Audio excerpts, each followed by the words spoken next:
Hello, everyone. Welcome to the Saturn Slam review.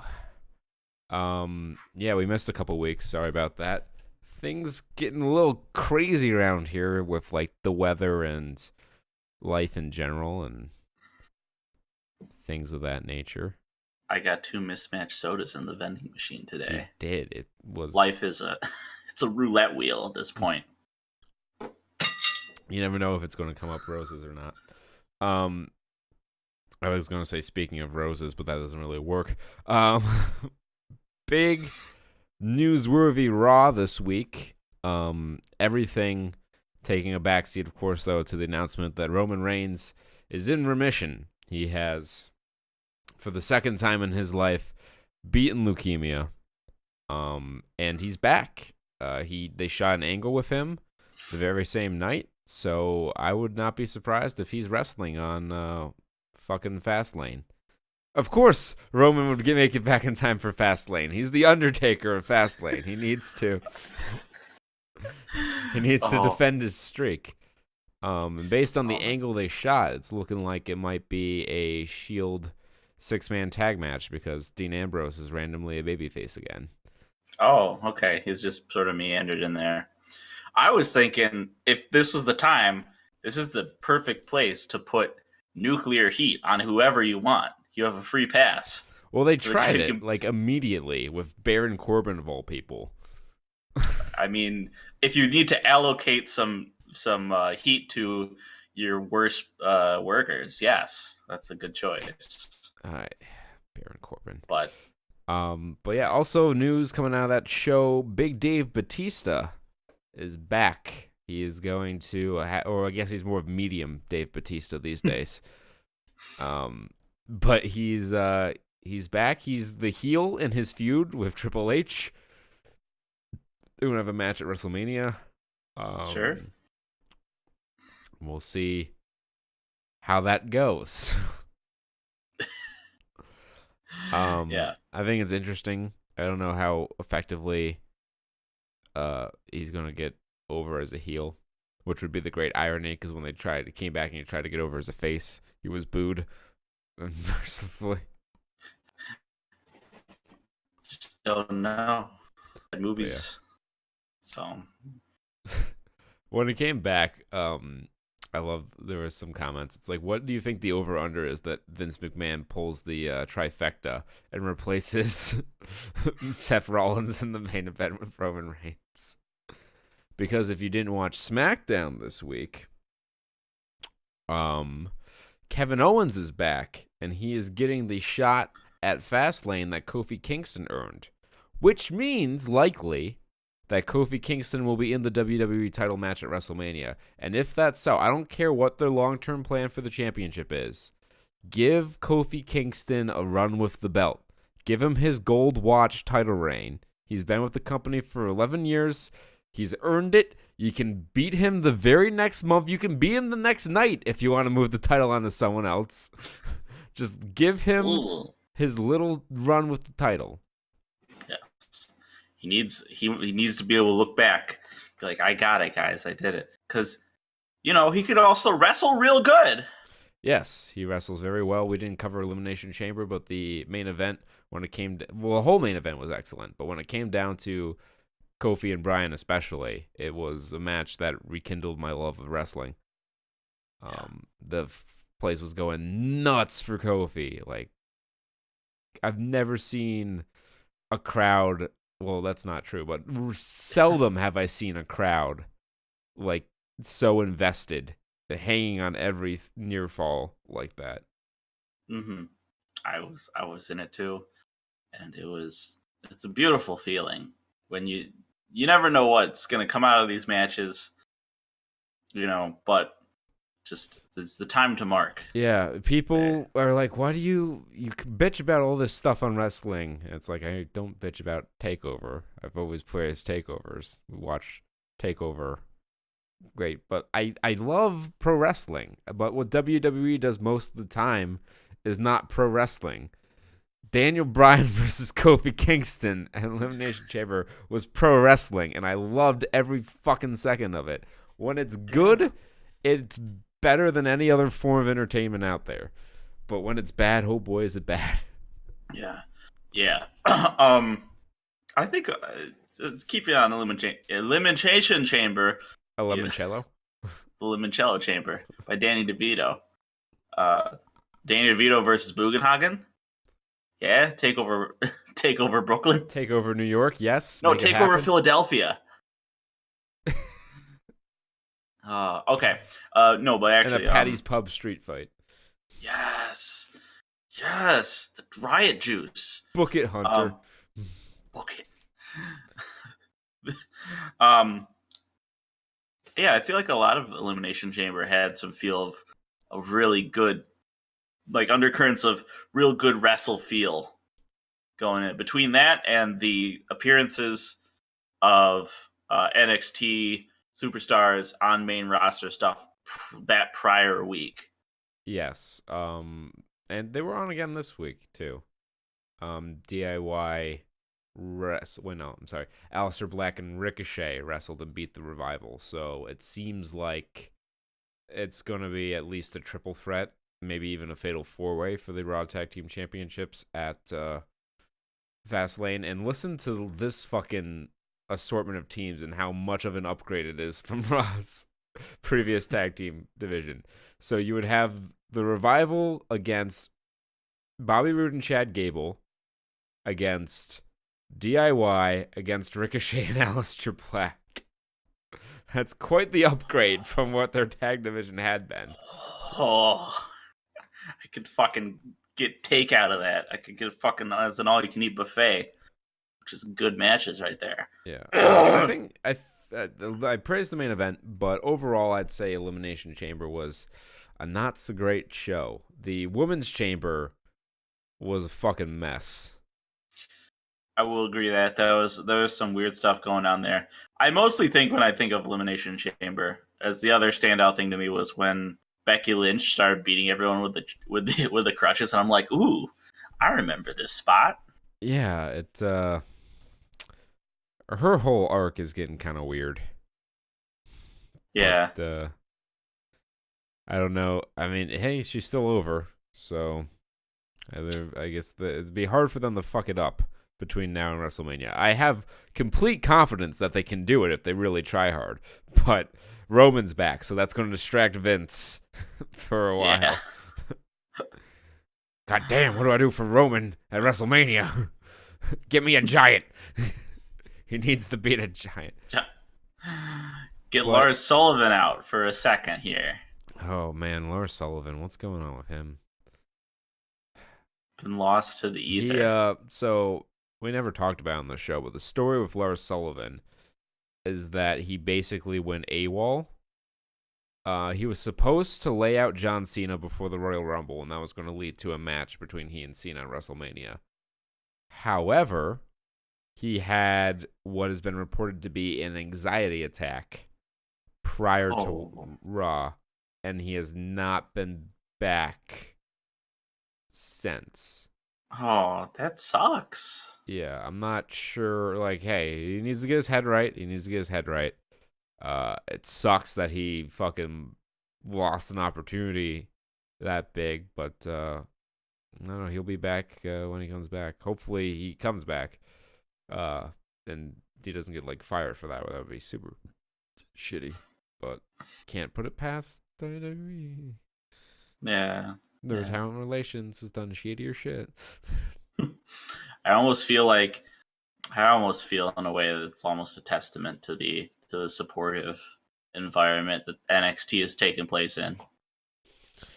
Yeah, I mean, hey, it's a smaller crowd.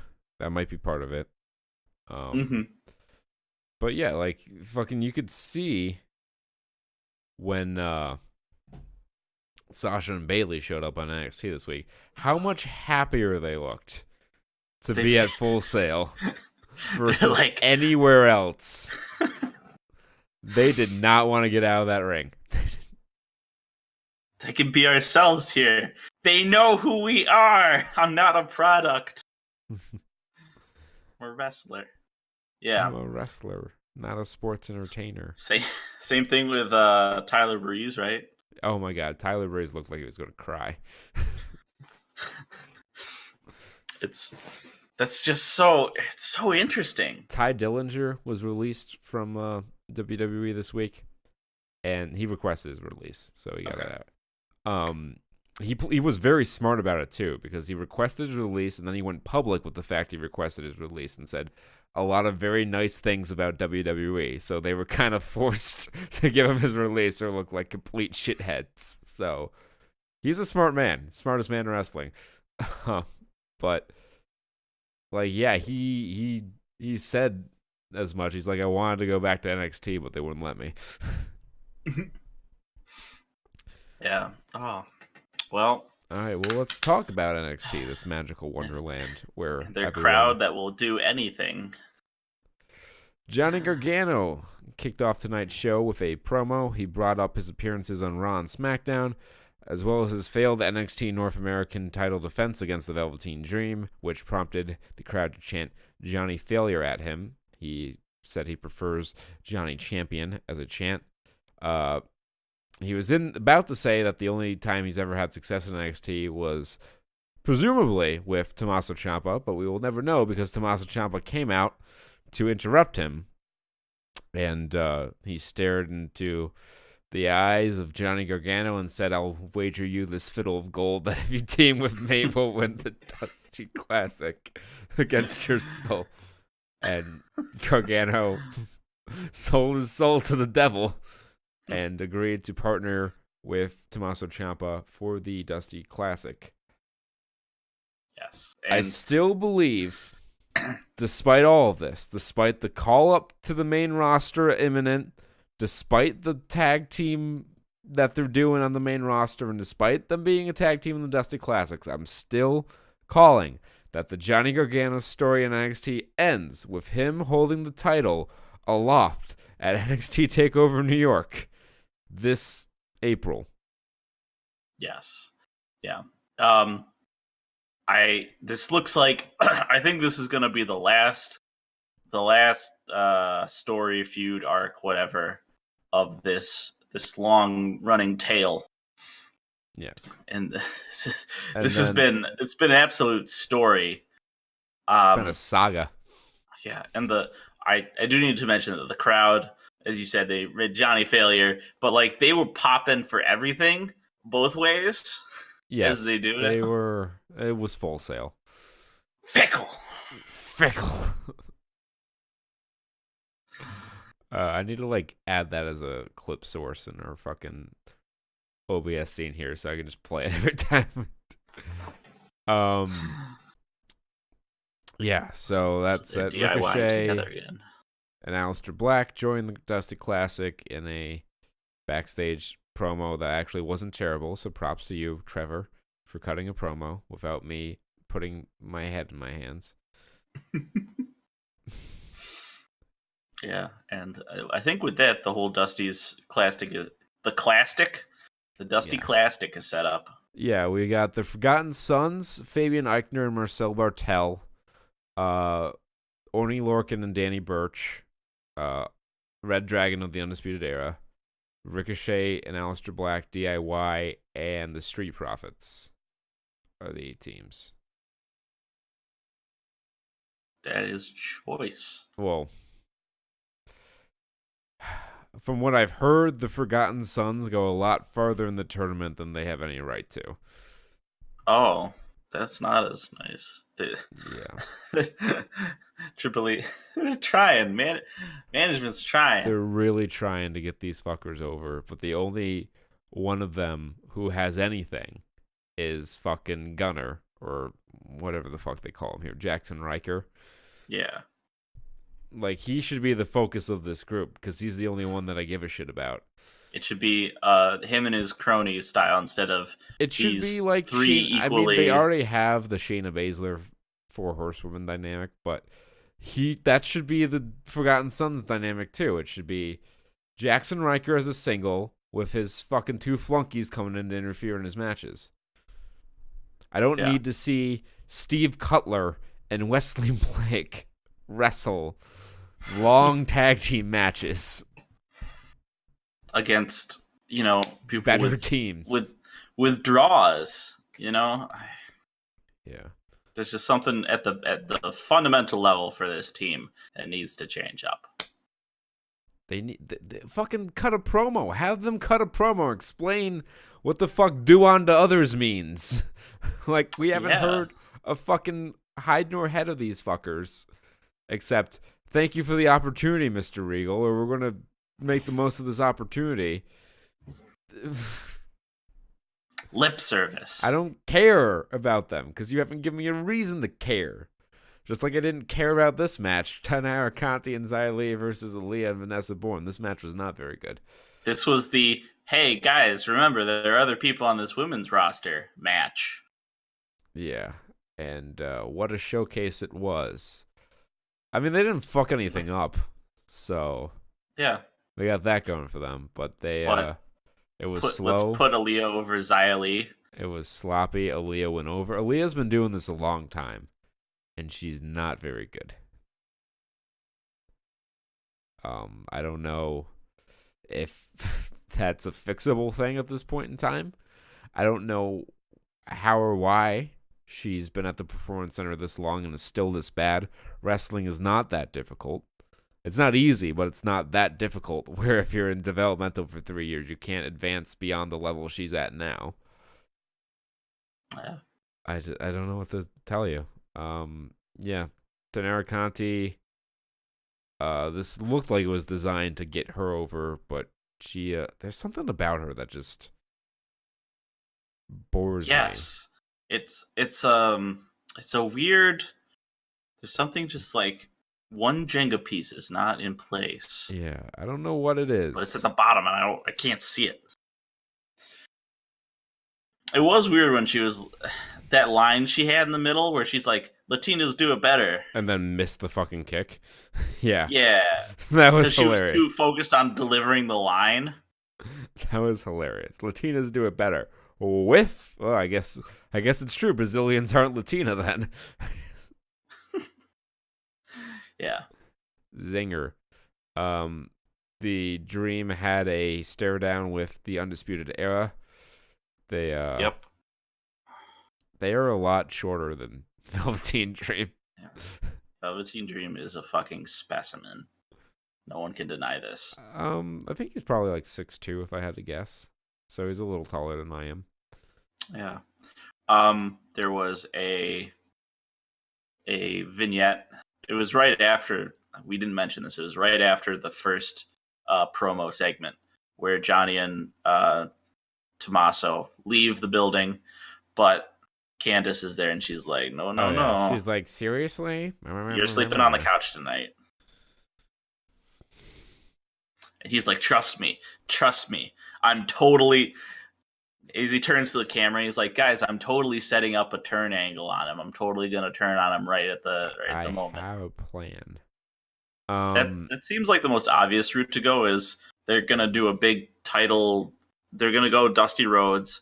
It's going to go higher. And at the moment of importance, Johnny turns on Tommaso so they can have their last duel of the fates. You got to be careful with how you do that, though, because if you do it, there's a way you can do it where Johnny's the heel in this match and Tommaso Ciampa's the babyface, as hard as that might be to wrap your head around. But if he just turns on him like willy-nilly, there's got to be like a situation where Tommaso Ciampa is trying to get him to do something dastardly.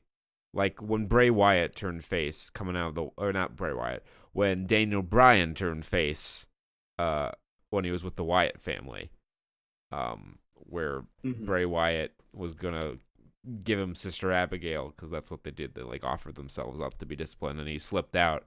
And then he knocked Bray down and he did the famous, he started doing the yes chants in the steel cage and the whole arena was doing it and then people went crazy and then it had to be something like that. You can't just like be like Tommaso Ciampa's going for the tag Gargano like drops off or worse yet, they're cruising along like Roderick Strong. You can't do a Roderick Strong turn right. like you did on Pete Dunne because then Johnny's going to be the heel in that situation, which would that's be how Johnny joins the Undisputed Era. Don't fucking tickle my pickle like that. You can picture in your mind, right, Johnny, with the throwing up the UE sign. Yeah, kind of. I mean, he wasn't. He was more of an Evolve guy. He wasn't really an ROH guy. Oh, just I meant just literally the mental image of him in UE ring gear. Yui. That's funny. UE's, what wasn't what wasn't UE was Keith Lee and Dijakovic main Yeah, event. I this don't even know what that means, but the match was amazing. it wasn't a. Unfortunately, it wasn't the main event. If it was the main event, we might have Oh gotten a wait, finish, it was it? and I would have been happier. But yeah, these guys were like, we're gonna prove that if we cut a lot of weight, we could be on 205 Live, and no one would notice the difference. They went out there. They had all kinds of flips. Fucking Keith Lee. Keith Lee. Let me reiterate this. Keith Lee of all people, 340 pounds of flabby muscle. Keith Lee did the fucking ricochet somersault out of the head scissors spot, taking a head scissors from a 6'7" man, mind you. That alone. Let me repeat this. This is just the most ludicrous thing ever. 6'7" Dominic Dijakovic gave a head scissors to 340-pound Keith Lee, who then somersaulted out of the head scissors and landed on his feet. And this was arguably not the most insane spot of the match. The men in the Godzilla suits turned up on the Super Sentai set instead of the Godzilla set. They hit each other a lot. This was like, you'd expect this to be like a hard-hitting fight. This was more of like a fucking lucha match than it was a hard-hitting fight, which at times was to its detriment, but it was a spectacle for sure. The finish came when Dijakovic hit a quebrada to the outside on Keith Lee, and they both landed on the ramp and were unable to get back in before the referee's 10 count. I have a couple problems with this. First off, double countout finishes suck unilaterally. That's a rule. Second off, when you watch, like, even watching it live, it's not like they did it really quick live and the replay made it worse. You could clearly see that Dijakovic landed on his feet very gracefully and then, like, had to quickly take a bump to make it look like he crashed into the railing.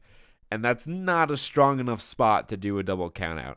You should never do a double countout. I want to make that perfectly clear. That's never something that should happen. But like, that's a pretty weak looking spot to do a double countout. But if it leads to more matches between these two, I will be okay with that. I believe these guys had a 5-star match at PWG Battle of Los Angeles 2017, I want to say. Okay. So if they get time, they can tear the house down. It'll be good. I mean, yeah. If like, well, let's look at let's think about this takeover card here. Gargano. There will probably be 5 matches. So Gargano and Ciampa, Velveteen Dream and Matt Riddle probably. They set that up. Okay, a little bit because Matt Riddle said he's going after the championship. Shayna Baszler and Io Shirai, possibly with Bianca Belair in a triple threat. Yep. Because that was the next thing that they announced, and that does give you 2 matches of wiggle room. The Undisputed Era's. The finals of the Dusty Classic, right? That's at Takeover New York. Oh yeah, yep. So I guess if nothing else fills that spot, I mean, I think you got to try to get Adam Cole on the card or the Undisputed Era in there somewhere. Yeah. So it's hard to say give these guys that 5th match, but nothing's really open, right? Like, there's nothing stopping it right now. So yeah, hey, I wouldn't be mad. I would be a little mad to not get Undisputed Era at my takeover show, but yeah. Well, the other thing they could do is, if they're not going to do it like that, if they want to make this a satisfying resolution to this double count out, a stip match is a main event sometime Last before. man's like give him like 40 minutes like you gave fucking Tyler Bate and Pete Dunne that one time. Do an overrun, do whatever the fuck you gotta do. Give him like 40 minutes, last man standing, and have him go nuts.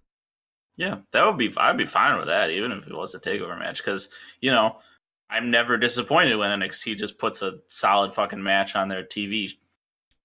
No, it's one of the best parts about it. And, like, you'll very seldom see a match of this quality in the middle of the card on a main roster show, which is sad because they have like 5 hours of television to fill every week. Yeah. Like the last time you saw a match this good on, well, I guess Leah Rush and Finn Balor from Raw this week was pretty good. But like, I'm thinking you gotta go back even further to either the Gauntlet on SmackDown or Rey Mysterio versus Andrade Cien Almas, also on SmackDown. The 2 out of 3 falls match was straight fire. Mm-hmm. Hot lava. Sasha Banks and Bayley returned home. Speaking of things that are hot, this crowd was hot. They popped. Yeah. You thought I was talking about the women. They are also attractive, but the crowd was really hot. And Sasha always looks like she's on the precipice of crying, but man, did she ever look like she was about to have the waterworks going here. And Izzy, Bayley superfan, was tipped off that she was coming back because she was in her Bayley gear, and she was bawling her eyes out to have Bayley back. They hugged. They referenced the time that Sasha pulled off her hairband during their Iron Woman match and stomped on it. And but she's changed now. She's good. And they said that they're going to, as we predicted, or as we had hoped, I wouldn't say predicted, the Women's Tag Team Championship is going to float between all 3 shows, which is good because NXT has probably the only, well, not the only one. They have a broader pool of talented women to have tag team matches. Yeah. I don't know.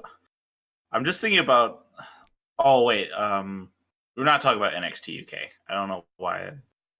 I was like, 3 shows. Oh, yeah. WWE, NXT, NXT UK. Those are the 3 shows. No, and I thought, SmackDown and NXT. Yeah, before I even thought about that, I was like, what's in the women's roster in NXT UK besides Rhea Ripley and Toni Storm? You have that gypsy girl who looks like a young Paige, Priscilla Kelly. Okay, and then there's the one whose gimmick is, yeah, that's all I know. I forget her name. She was good, but yeah, I just know her gimmick. So you can do like an odd couple, Rhea Ripley and Toni Storm tag team, and you can stick the Fashionista and Priscilla Kelly together, because what the hell, they're both heels, I think. Yeah. But okay, SmackDown, Raw, and NXT. Yeah. Which is great. So we know their first challengers, unfortunately, on Raw. It was determined that Nia Jax and Tamina will be getting the first tag team championships. They earned this by Tamina losing clean to Bayley in the middle of the ring. Yeah. As is tradition around WWE. Oh, Tamina. She is like well into her 40s and been doing this for over a decade, and she's still terrible. Like, I don't even know how that's possible. I almost feel like there's this undercurrent, if you want to take it that way. She just doesn't want to be good. She's just like, oh, I'm sure she doesn't. And she's here because of who her dad is. And she's been coasting on that and collecting paychecks. She's been injured a good portion of the time that she's been injured on the injured list. Mm-hmm. So she's just been cashing that check at the 15th and 30th of the month. And having fun. Shayna Baszler versus Mia Yim was the main event, because it seems every time we have a fire match in the middle of the NXT show, it's headlined by a less fire women's match. Yeah. I don't remember what the other time was recently. Oh, yeah. Bugenhagen episode. It was the Oh yeah. Matt Riddle versus Drew Gulak. And then that show was main evented, I think, by the 6-woman tag. I don't even remember who is. Oh yes, yes, of course I remember who was in the 6-woman tag. What am I stupid? What am I racist? Baszler and Yim went out there and they had a match where Baszler punched the canvas and injured her wrist. So Mia Yim spent most of the match working on the wrist. Well, Baszler spent most of the match working on Yim's right leg, even though she sometimes sold the left leg. And there was a sequence in this match where Mia Yim, being the dumb fucking babyface, continually kicks Shayna Baszler with her bad leg. I guess I wasn't paying that much attention. I just did. And I went through. I had like a little mini roller coaster of emotion there because she did a smart babyface thing. She outsmarted the heel because she was selling her leg and she's like, "Hit me with your knee, Shayna. Come hit me." And she ducked it and she rolled her up, and that would have been a good finish, and it wouldn't have hurt Shayna, and it would have been like, "Oh yeah, smart babyface." But then she immediately proceeded to kick her repeatedly with her injured leg. Yeah. Yeah. Yeah, she locked in the Kirifuda clutch again. But Yim was able to finagle the injured hand, which it was supposed to be the wrist, but whatever. Away with her leg. I'm sorry. No, she was able to get the injured hand. Oh, I'm sorry, no. She broke out the first time, and then she locked it in again. And she was able to keep her injured hand away by trapping Yim's leg. Yim tapped out. And that was the match. It wasn't bad. I'm not going to stand here and say it was bad, but it was not as good as Keith Lee and Dominic Dijakovic. Yeah. One of the I guess low light moments of the match for me though was Shayna has her leg all locked up or something, has Mia's leg locked up, and she's going to do a foot variation of the elbow stomp that she does. Stomp, and she took for goddamn ever. She's taking her and hair tie out, and Mia Yim's just sitting there letting it happen. Like with the arm, I can understand because there's some leverage involved in there, and you can't rotate out because she's got your arm trapped. But this girl's just sitting here for 5 minutes with her leg pinned, being like, "Don't you do it! No. Don't you do it, Shayna!" And then she does it, and she's like, "Oh, you did it!" Come on, dumb baby faces are stupid. Stupid idiot. Fickle. Dusty Rhodes. Yes, Dusty Rhodes. This starts next week, right? Yes. I'm sorry. I'm reading this. I'm looking at someone else's notes, and they have Yim quickly tapped out, losing the match, and then under winner Mia Yim. It's like, no, that's not what happened. That's not how we do it. I'm looking at this bracket for the Dusty Rhodes, and if what you say about the Forgotten Sons is true, yeah, I'm a little more angry now than I was a few minutes ago, because that means that they somehow go over Lorcan and Birch. Oh, do they? I thought they beat Ricochet and Black as well. I don't know. I'm only looking at the opening bracket here. Okay, all you told me that they're in the tournament. Yeah. Oh no. Oh yeah, no.